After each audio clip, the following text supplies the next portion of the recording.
Bismillahirrahmanirrahim. Innal hamdalillah nahmaduhu wa nasta'inuhu wa nastaghfiruh wa na'udzu billahi min shururi anfusina wa min sayyiati a'malina. Man yahdihillahu fala mudilla lahu wa man yudlil fala hadiya lahu. Ashhadu an la ilaha illallah wahdahu la syarika lah wa ashhadu anna Muhammadan abduhu wa rasuluh sallallahu alaihi wa ala alihi wa ashabihi wa man tabi'ahum bi ihsanin ila yaumiddin wa sallama tasliman katsira, amma ba'du. Kaum muslimin wal muslimat rahimani wa rahimakumullah. Alhamdulillah, kita bersyukur kepada Allah tabaraka wa ta'ala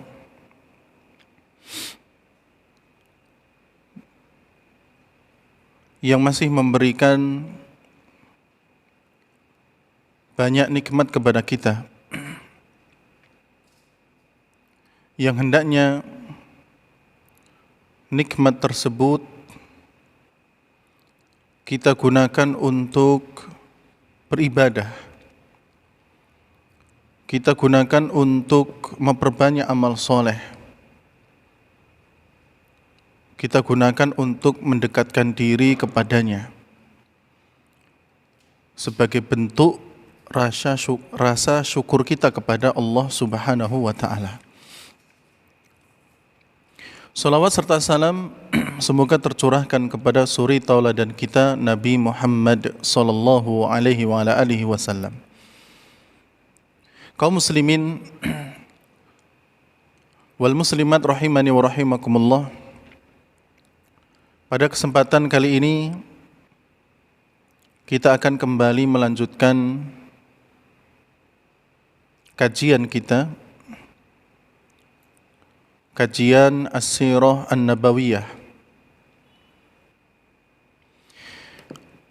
yang mana pada kesempatan malam hari ini kita akan bersama-sama belajar tentang kekhususan dan keistimewaan pelajaran As-Sirah An-Nabawiyah. Setelah kita mempelajari bersama tentang sebab-sebab kenapa kita harus belajar As-Sirah An-Nabawiyah,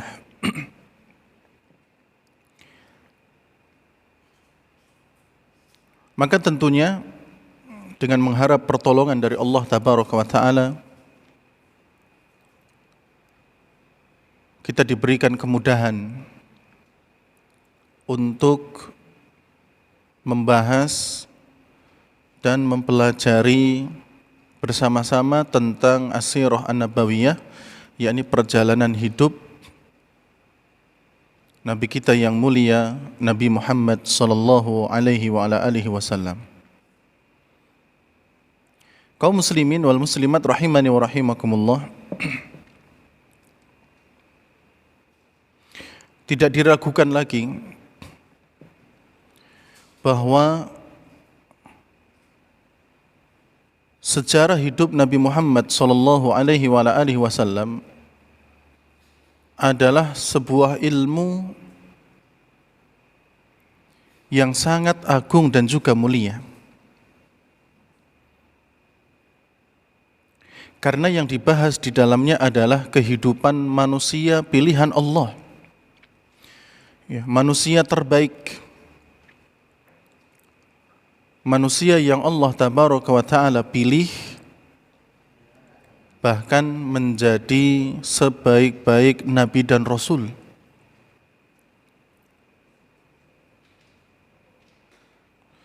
Selain itu, materi As-Sirah An-Nabawiyah itu berkaitan dengan kejadian-kejadian yang lainnya yang kemudian disaksikan oleh Al-Quran. Karena banyak ayat-ayat yang turun berkaitan dengan sejarah kehidupan Nabi Muhammad sallallahu alaihi wasallam.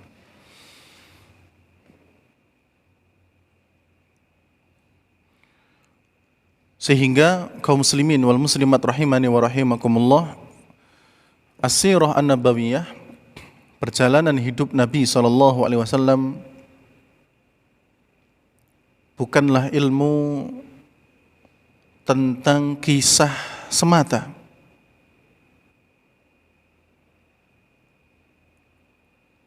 Jadi sejarah hidup Nabi SAW bukan hanya sekedar kisah atau ilmu yang remeh.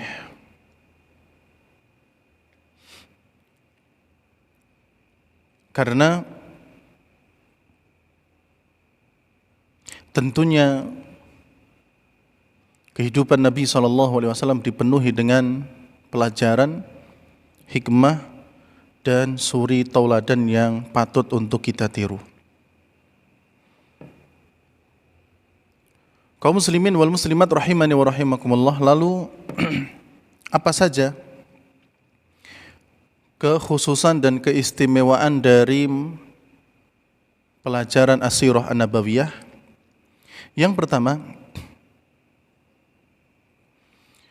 pelaku utama dalam kisah ini adalah sebaik-baik manusia.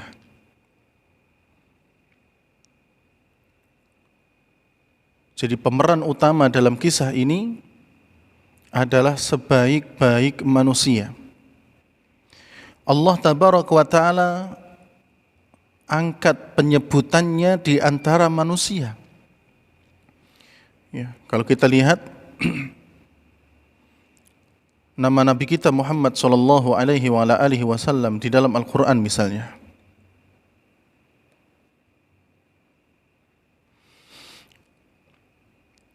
Allah sebutkan nama beliau di sana. Di dalam surat Ali Imran ayat 144, Allah tabaraka wa ta'ala berfirman, "Wa ma Muhammadun illa rasulun qad khalat min qablihi ar-rusul." Lihat dalam ayat ini Allah mengatakan dan menyebutkan nama Nabi kita secara langsung, wa ma Muhammadun, dan tidaklah Muhammad itu illa kecuali rasulun, seorang rasul, qad khalat min qablihi rusul, yang telah ada rasul-rasul sebelum dirinya. Di ayat dan surat yang lain, misalnya di dalam surat Al-Ahzab ayat 40, Allah juga menyebut nama beliau, "Ma kana Muhammadun aba ahadim min rijalikum walakin Rasulullah wa khataman nabiyyin." Di ayat ini Allah juga menyebut nama beliau secara langsung, "Makana Muhammadun," dan tidaklah Muhammad itu aba ahadim min rijalikum, bapak dari salah seorang di antara kalian, walakin Rasulullah wa khataman nabiyyin, melainkan dia adalah utusan Allah dan penutup para nabi. Demikian pula dalam surat Muhammad ayat yang kedua, Allah tabaraka wa ta'ala berfirman, "Walladzina amanu wa amilus solihat," dan orang-orang yang beriman dan mereka beramal soleh, wa amanu bima nuzzila ala Muhammad, dan mereka beriman terhadap Muhammad. Ya, di sini Allah juga menyebut nama Nabi sallallahu alaihi wasallam.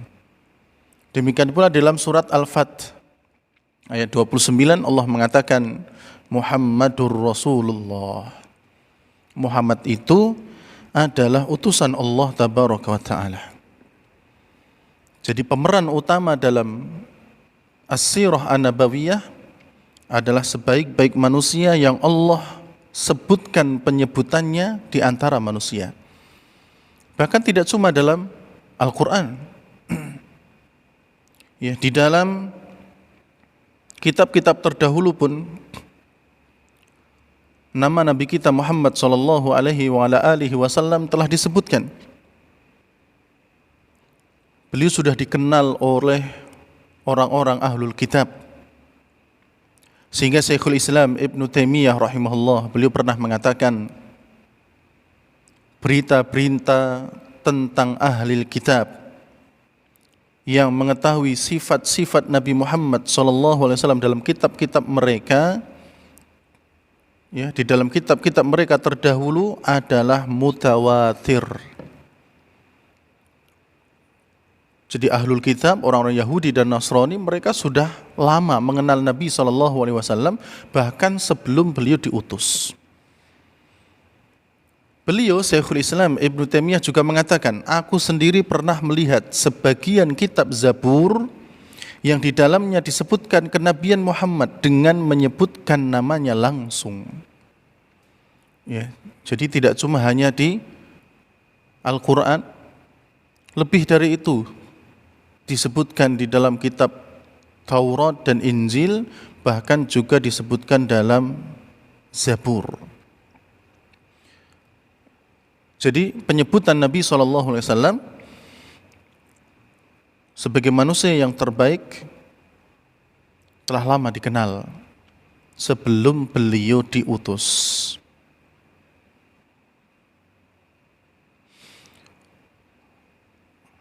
Dan tentu dalilnya di dalam Al-Quran juga disebutkan bagaimana Nabi Isa alaihi salam menyebutkan nama beliau, menyebutkan nama Nabi yang terakhir dengan nama Ahmad di hadapan umatnya, dan itu adalah nama lain dari Nabi Muhammad SAW. Sebagaimana yang Allah sebutkan dalam surat As-Saff ayat yang ke-6. Wa idh qala Isa bin Maryam, dan tatkala Isa bin Maryam mengatakan, ya Bani Israel, wahai seluruh Bani Israel, inni Rasulullah ilaikum, sesungguhnya aku adalah utusan Allah kepada kalian, musaddiqan lima baina yadayya minat Taurah, yang membenarkan kitab sebelumku, yaitu Taurat, wa mubashshira, dan pemberi kabar gembira, bi rasulin, dengan seorang rasul, ya'ti, yang akan datang, mim ba'di, setelahku, ismuhu, namanya Ahmad. Namanya adalah Ahmad. Jadi Nabi Isa telah menyebutkan nama Nabi yang terakhir, Nabi kita Muhammad SAW, dengan kata Ahmad, dengan nama Ahmad di hadapan umatnya Bani Israel.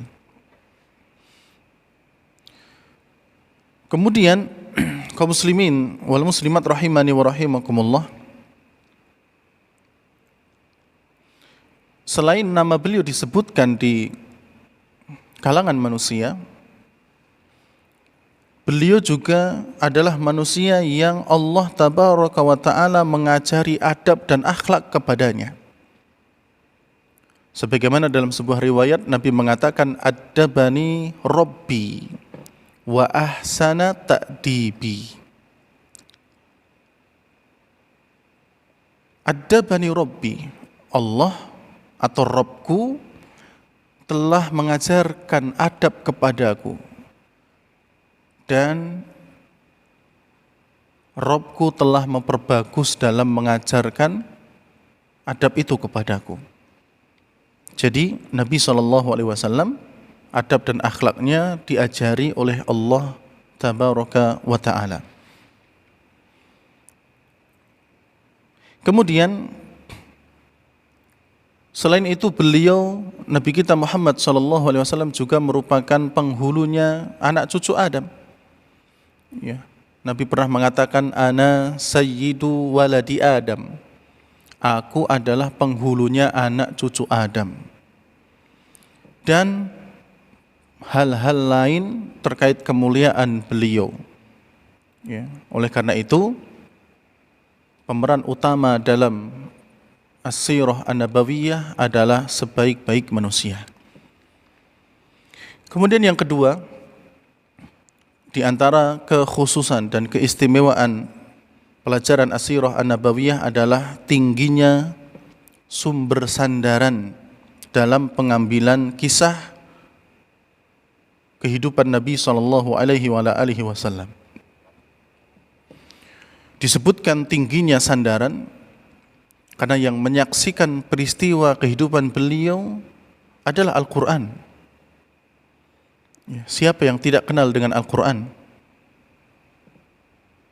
Al-Quran adalah kalamullah. Al-Quran adalah firman-Nya Allah Tabaraka wa Ta'ala yang menjadi saksi perjalanan hidup Nabi Muhammad sallallahu alaihi wasallam.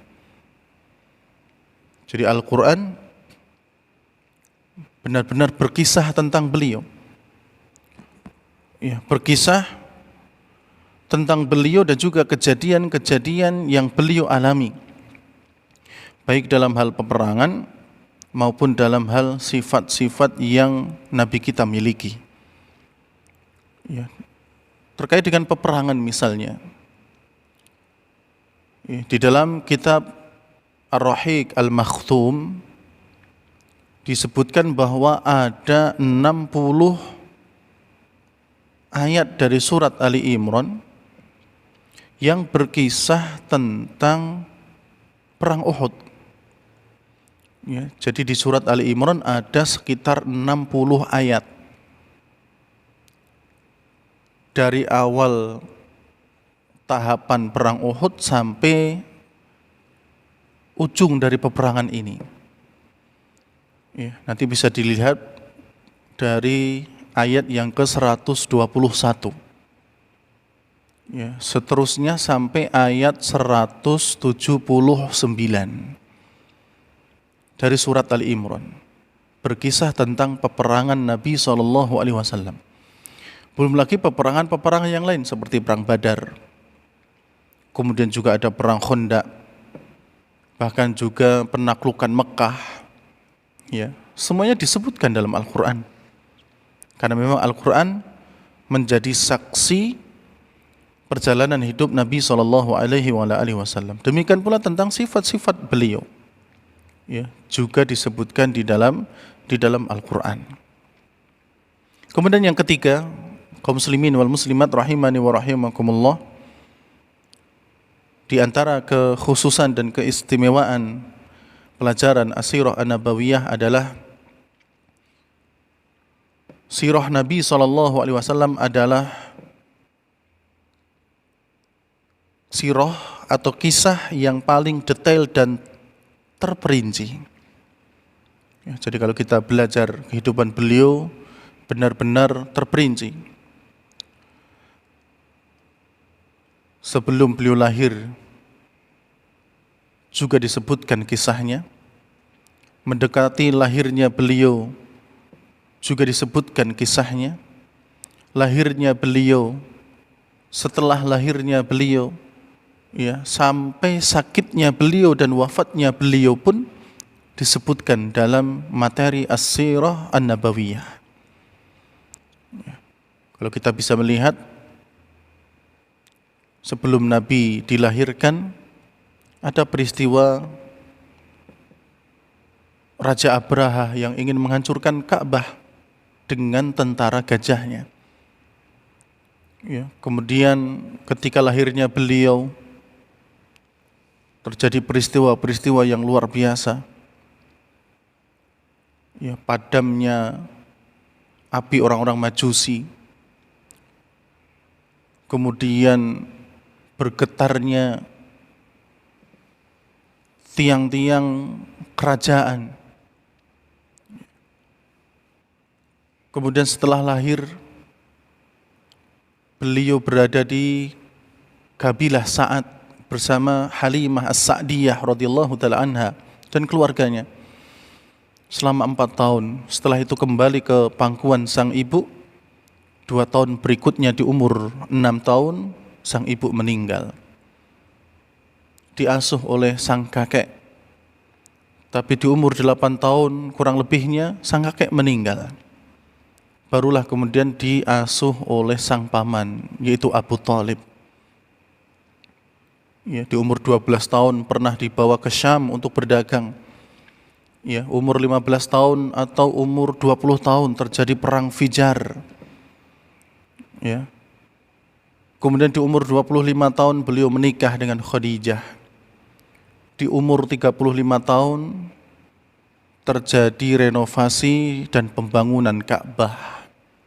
Di umur 40 tahun beliau diangkat menjadi nabi dan rasul, mendapatkan wahyu dari Allah. Kemudian setelah itu dan setelah itu sangat terperinci. Oleh karena itu, materi As-Sirah An-Nabawiyah adalah kisah yang paling detail dan terperinci dibandingkan dengan yang lainnya. Kemudian kaum muslimin wal muslimat rahimani wa rahimakumullah, adapun kekhususan dan keistimewaan yang keempat, pelajaran As-Sirah An-Nabawiyah adalah kisah yang paling sahih yang diketahui oleh manusia. Ya, kisah yang paling sahih. Karena pelaku utamanya adalah As-Sadiqul Masduq, orang yang jujur, orang yang benar dan dibenarkan. Atau As-Sadiqul Amin, orang yang jujur dan juga terpercaya. Itu pelaku utama dalam materi As-Sirah An-Nabawiyah. Kemudian kisah beliau pun juga diangkat, dikisahkan oleh Al-Quran, yang mana Al-Quran merupakan sebaik-baik ucapan. Ya, inna asdaqal hadisi kitabullah. Sejujur-jujurnya ucapan, sebaik-baiknya ucapan adalah kitab Allah. Dan setelah itu kisah beliau pun dinukil oleh manusia generasi terbaik, yaitu para sahabat ridwanullahi ta'ala alaihim dengan sanad-sanadnya. Maka sirah Nabi Muhammad SAW adalah kisah paling sahih yang diketahui oleh manusia. Kemudian yang terakhir, yang kelima di kesempatan kali ini, di antara kekhususan dan keistimewaan As-Sirah An-Nabawiyah adalah di dalam sirah terkumpul seluruh kegiatan Nabi Muhammad SAW, baik dari sisi ibadah, ya, bagaimana sholat beliau, baik yang sunnah maupun yang wajib, bagaimana puasa beliau, baik yang sunnah maupun yang wajib, bagaimana umroh haji beliau, bagaimana berkorbannya beliau, bagaimana sedekahnya beliau, ya, bagaimana zakat yang beliau ajarkan, ya, praktek-praktek ibadah disebutkan dalam As-Sirah An-Nabawiyah. Demikian pula dalam keduniaan, ya, beliau menikah, beliau makan dan minum, ya, beliau tidur, beliau sakit, ada dalam materi As-Sirah An-Nabawiyah. Demikian pula di dalam As-Sirah terkumpul bagaimana politiknya Nabi SAW. Ya, ketika beliau diangkat menjadi pemimpin di kota Madinah, ya, bagaimana beliau berpolitik dengan orang-orang Yahudi, bagaimana beliau berpolitik dengan orang-orang Nasrani, bagaimana beliau berpolitik dengan raja-raja yang lain di luar Madinah. Semuanya ada. Demikian pula dalam materi As-Sirah terkumpul bagaimana Nabi itu bermasyarakat, ya, bagaimana Nabi bermuamalah dengan para raja, bagaimana Nabi bermuamalah dengan para pemuka-pemuka yang ada di Madinah, bagaimana beliau bergaul dengan para sahabat, bergaul dengan istri dan anak-anak beliau, semuanya ada di sana. Demikian pula terkait dengan perang, jihad beliau di jalan Allah Tabaraka wa Ta'ala. Bahkan di dalam As-Sirah An-Nabawiyah juga disebutkan kisah-kisah orang-orang sezaman dengan beliau seperti para sahabat, ya. Dan juga orang-orang yang selain mereka. Ya, bahkan tentang orang-orang munafik pun ya disebutkan juga dalam materi As-Sirah An-Nabawiyah. Kaum muslimin wal muslimat rahimani wa rahimakumullah. Demikian apa yang bisa kita sampaikan di kesempatan kali ini terkait dengan kekhususan dan keistimewaan pelajaran As-Sirah An-Nabawiyah, dan insyaallah kita akan lanjutkan materi ini di kesempatan yang berikutnya biidnillahi subhanahu wa ta'ala. Demikian, subhanakallahumma rabbana wa bihamdik asyhadu an la ilaha illa anta astaghfiruka wa atubu ilaik. Wassalamu alaikum warahmatullahi wabarakatuh.